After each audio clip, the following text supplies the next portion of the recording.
আমাৰ চৰকাৰী স্কুলসমূহত এটা বহুত ডাঙৰ মেজৰ ফেক্টৰ বা মেজৰ এটা মানে প্ৰব্লেম, যিটো প্ৰব্লেম আপোনাৰ CCL মানে আপোনাৰ maternity and child care living যিটো থাকে।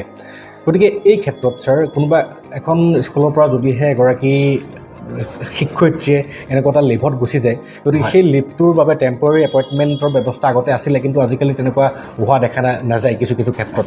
আৰু এই ক্ষেত্ৰত ছাৰ ধৰি লৈছোঁ কোনোবা এখন স্কুলৰ মানে ফিজিক্সৰ ছাবজেক্ট টিচাৰজনৰ তেনেকুৱা এটা হ'ল, গতিকে সেই ফিজিক্সৰ ছাবজেক্টটোতো আগন্তুক বহুত দিনৰ কাৰণে কোনো তেনেকুৱা ধৰণৰ যদিহে টেম্পৰাৰী টিচাৰ হওক বা টেম্পৰাৰী তেনেকুৱা তেওঁলোকক পাঠদান কৰিব পৰা ব্যৱস্থাপনালৈ যদি নহয়, তেতিয়াহ'লে সেই স্কুলখনৰ শৈক্ষিক মানদণ্ডৰ বহুতেই হ্ৰাস হৈ যায়।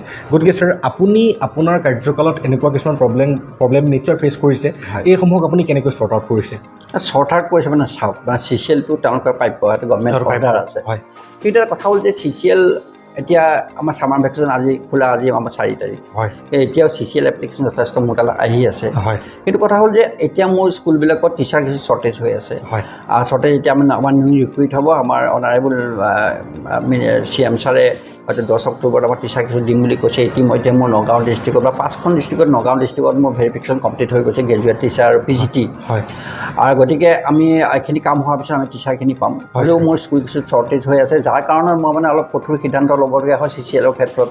কোনোবা হয়তো 3 মাহ বিচাৰিছে যদি মই 45 ডেজ বা এমাহ দি পেলাই পঠাই দিছোঁ। কিয় যে মোৰ কথা হ'ল যে CCLত যোৱাৰ লগে লগে সেই ক্লাছকেইটাত যিহেতু আমাৰ বাচ্চা ল'ৰা ছোৱালীখিনি যিহেতু ডেপ্ৰাইভ হৈ যায়, সেইকাৰণে মই বিচাৰোঁ যে অল্টাৰনেটিভ টিচাৰ আছেনে নাই, বা এখন বিদ্যালয়ৰ পৰা এজনে CCL যোৱাৰ পিছত আকৌ এজনে বিচাৰিলে মই সাধাৰণতে নিদিওঁ যে তেওঁ জইন কৰক, জইন কৰাৰ পিছত তেওঁ আকৌ বেলেগ এজনে এপ্লাই কৰিব পাৰিব।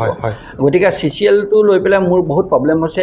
মই এইটো মই মানে নিজে ভুক্তভোগী মানে কি হৈছে যে মোৰ স্কুলবিলাকত যে CCL গুচি যায়, ক্লাছ নহয়, বাচ্চাকেইটাই চিঞৰ বাখৰ কৰি থাকে, গতিকে তেওঁলোকে ডেপ্ৰাইভ হয়।